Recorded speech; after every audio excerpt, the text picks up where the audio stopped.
Rumah ini sudah berapa kali berbuah. Lagi-lagi mengingatkan seperti di halaman Masjid Nabawi. Untuk menara, desainnya terinspirasi mengakomodir bentuk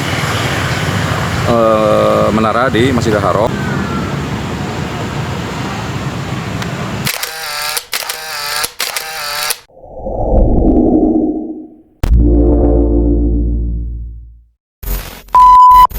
Assalamualaikum warahmatullahi wabarakatuh.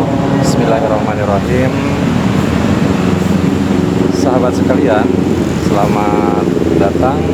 Alhamdulillahirrahmanirrahim, kita bisa bertemu dan bersilaturahmi kembali di vlog saya.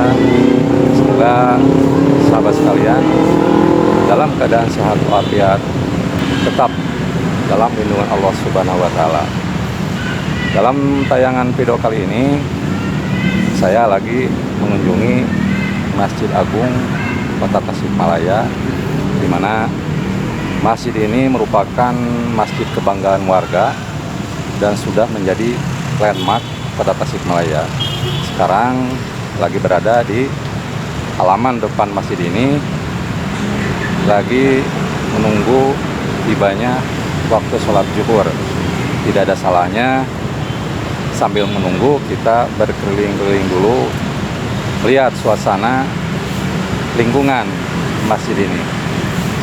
Dan ada beberapa fakta menarik yang bisa diungkap di masjid ini. Salah satunya adalah tentang keberadaan pohon kurma ini ya, dimana pohon kurma ini sangat jarang sekali bisa tumbuh di tanah air kita ini. Dan alhamdulillah di Masjid Agung ini pohon kurma bisa tumbuh. Melihat suasana seperti ini, kita mengingatkan kembali bagaimana suasana di Tanah Suci. Dan setiap melihat suasana seperti ini, seringkali membangkitkan kerinduan ingin berkunjung ke Tanah Suci. Semoga kita semua segera diundang oleh Allah Subhanahu wa Ta'ala bisa mengunjungi Baitullah. Dan seperti apa fakta-fakta lainnya yang menarik di seputar Masjid Agung Kota Tasikmalaya ini, kita ikuti tayangan video ini sampai selesai.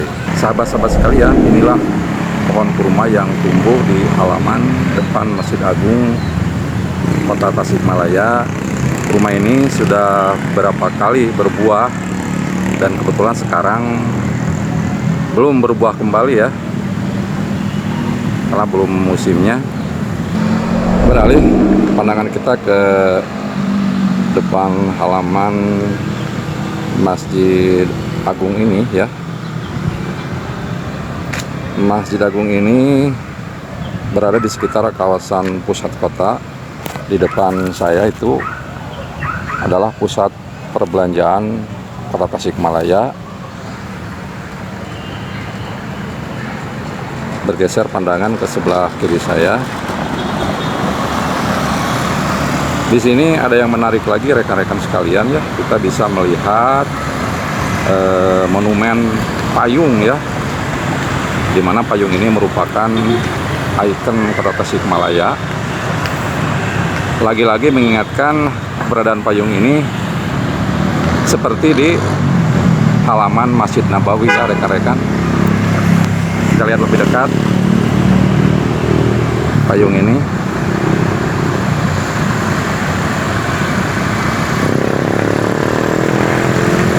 Ini hanya monumen, sayang ya tidak bisa dibuka layaknya seperti payung di halaman Masjid Nabawi.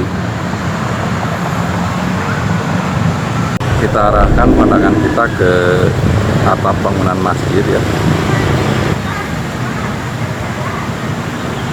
Rekan-rekan sekalian, masjid ini merupakan kebanggaan warga yang sekaligus menjadi landmark Kota Tasikmalaya.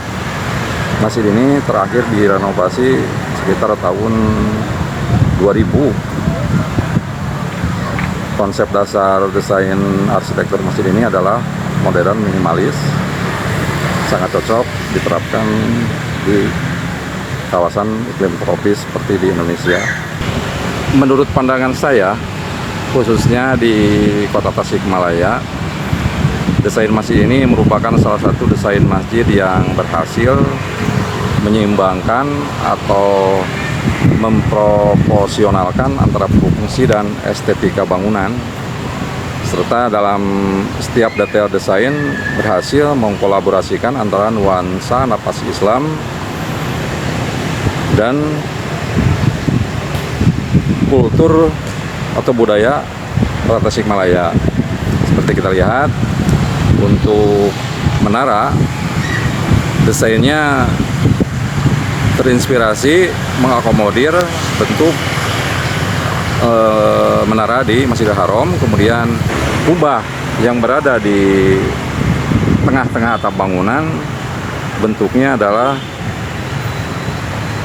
segi 6 ya, seperti payung terbuka, di mana bentuk ini mengakomodir payung ya, payung gelis sebagai ikon Kota Tasikmalaya, sehingga menjelmalah bentuk bangunan seperti ini ya. Kita melihat lebih dekat lagi ya bagaimana detail dari eksterior bangunan ini.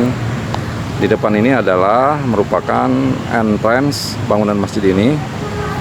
Kemudian bergeser ke sebelah kiri, di sini ada tempat wudhu ya, tempat wudhu umum. Kemudian di sebelah pojok sana adalah tempat wudhu pria khusus. Ini bangunan ini sama simetris, ke sebelah kanan pun seperti arah sebelah kiri ya. View-nya sama, dilengkapi oleh tempat wudhu umum, dan di pojok sana adalah tempat wudhu khusus untuk wanita. Desain ventilasi udara masjid ini sangat minimalis. Dinding masjid ini dipenuhi, dipasang rooster ya.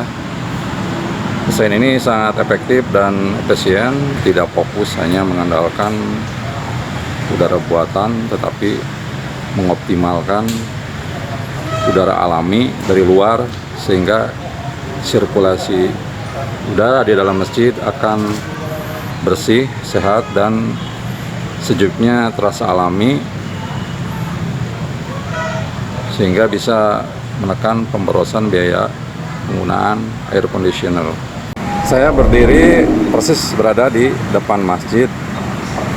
Kita melihat dari ujung ini ada selasar ya. Selasar ini menuju ke bangunan masjid, dan dari sana kita lihat masih ada juga selasar. Jadi ada dua sayap selasar ya kalau kita berdiri di tengah-tengah halaman masjid ini. Kiri kanan itu terdapat selasar. Desain selasar ini sangat bermanfaat ya, khususnya untuk pengunjung atau jamaah,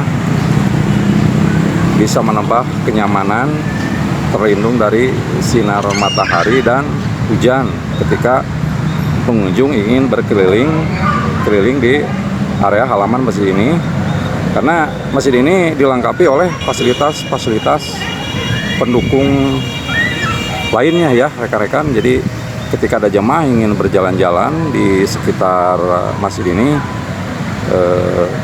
bisa menggunakan selasar ini. Ini bagian penataan landscape di halaman utama, halaman depan Masjid Agung. Kita coba bergeser sedikit sebelah kiri saya. Di sana terlihat ada kolam ya. Ini pohon penduh juga sangat bagus ya, ditanam di depan masjid ini, berfungsi sebagai buffer pelindung